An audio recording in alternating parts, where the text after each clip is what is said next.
Man, it happened yet again that Barcelona lost because of themselves. And I'm not even feeling gutted because, like I said, we lost because of ourselves. Some schoolboy errors from great players. But as always, guys, let's dive right into the tactical analysis of Barca versus PSG. And subscribe as always, join the family. But I want to start off by this Ronald Araujo red card. I mean, man, it is time that we should put him on the microscope, under the microscope, because schoolboy errors. And I understand the frustration from Xavi. I understand it. He has worked so hard to get this team to play better. Then you get moments like these where people lose their heads. I mean, Cubarsí has more composure than Ronald Araujo. Can you believe that? Can you believe that? Ronald Araujo is great and all, but he makes some schoolboy errors. But let's forget all that. Let's get right into the tactic. When Barca looked to build up from the back, Kylian Mbappe was the one pressing from the middle and Barcola actually on the left. And you can see this altercation, as we talked about in previous videos, that Mbappe was really a liability. He was actually the one that came from an angle trying to press Barcelona. However, we did see that because of the double pivot going up, PSG kind of had to come out and press the ball. And Barcola was also forced to really go to Araujo and therefore leave Koundé open yet again. But this is the problem. Barcelona couldn't find Koundé in this position like we did in the previous game. So Ter Stegen had to play the ball straight into Pedri, who was under pressure sometimes, to create a wall pass into Cubarsí. And then because of João Cancelo, Dembele couldn't really go up and press Cubarsí because he had to stay there. And also Barcelona also did, if Mbappe didn't press effectively or didn't cut the passing lane, Ter Stegen was still able to find Cubarsí in that position. So the tactics was really there, but the execution already started in the beginning of this match. Now we all look at the red card, but this is where it started. We couldn't find Koundé and João Cancelo like we did in the first leg.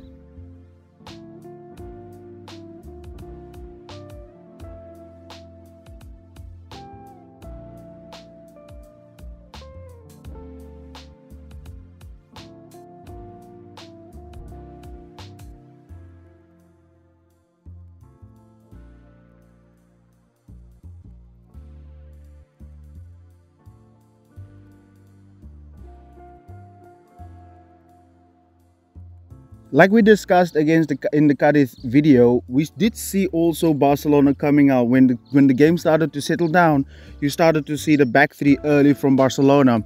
And this is another mistake, guys, a real big mistake. Because look who has the ball there.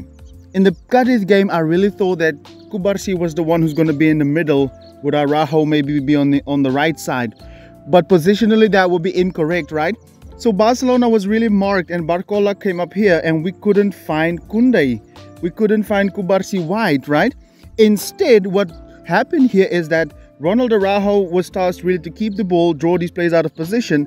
And sometimes when that happened, Frenkie de Jong had to come all the way here because PSG was so tight in this area right here. So we didn't to capitalize on the mistakes PSG made, because imagine if the passes continued to flow like they did in the first leg, then it would have been a different story. And like I said earlier, we look at the red card, but this is also some small mistakes. Xavi put everything into place, but we couldn't find Koundé. For whatever reason, we couldn't find Koundé. We already prepared in the Cadiz game for PSG. They couldn't press us. Like I said, they would never have troubled us in the build-up, but we couldn't find these guys, and that was the problem. You saw Frenkie coming back and Araujo sometimes going into the midfield to get Frenkie on the ball, right? And this is why I feel like Cubarsí should have been in the middle, but like I said, positionally, that's incorrect.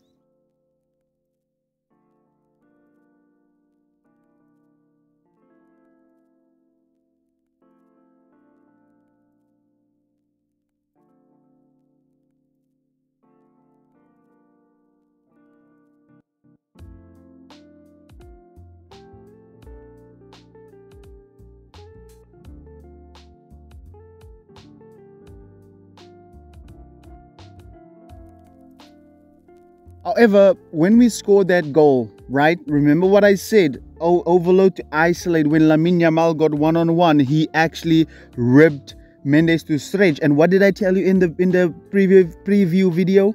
We need to get this kid in one-on-one situations, and that happened in the game actually. But Xavi went back to the back four, you know, because he saw that Barcola was kind of like really good at cutting out the passing lanes to get the ball to Koundé. So Xavi really forced him backwards, and Mbappe was up alone. And you saw this like 4-2-3-1 from Barcelona, with Gundogan kind of like in his own space right there.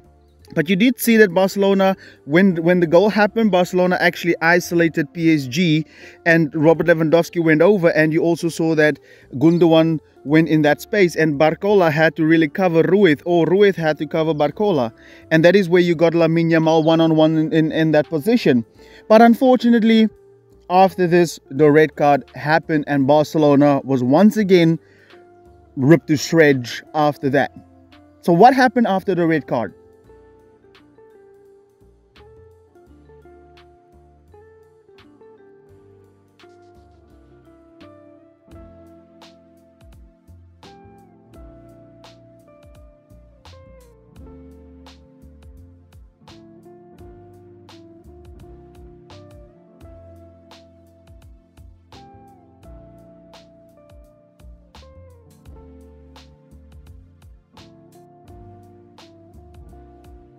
Now, we all know that Inigo came on for Lamine Yamal, and that actually damaged our tactics severely. Now, the mistake was made now by Xavi, really, because I think Barcelona could still play around the pressure, but instead we kicked long. And this is where the problem come in. Why would you kick long and you have midfielders that's good on the ball? Why just not play through the pressure here? But I think the panic button started to kick in, and Xavi didn't rationalize in this instance. But I would have rather, if you play this way, rather take off a midfielder and put Joao Felix on, right? And Xavi also took too long to bring Rafinha over to that side. If you're gonna kick long, just put on Joao Felix, because remember what I said in the first leg in that video. I said it was a masterstroke for him to bring Joao Felix on because of his hold-up play. That would have gotten us up the pitch. If you were going to take Lamine Yamal off, because we know Rafinha is in form, he's playing great. But why leave Pedri and Gundogan and Frenkie de Jong on the pitch, and you know you're not controlling the game? You know now you're going to kick the ball long, right? Because Xavi just started letting Ter Stegen kick the ball long. I was scratching my head, guys. I wish you could have watched the game with me. So why just leave these three midfielders on? They meant nothing. Eventually, he did take Pedri off, but that was too late, right? And for Gundogan wasn't able to run with these guys. That is where I thought Firmino also came on way too late in this game.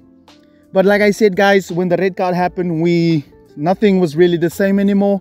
We started panicking. But if you think about it, Mbappe was still alone up front. You only had a player missing up top, right? So we could have played through the pressure, but Xavi just let Ter Stegen kick the ball long. They turned it over. We gave the game literally to them. We still could have beaten this PSG side with a red card, guys. Because if we would build up the same way, or, you know, we play through the pressure, then we would have had them defend. But we just kicked the ball away too many times, bad touches and everything. So yeah, Barcelona lost this game on themselves.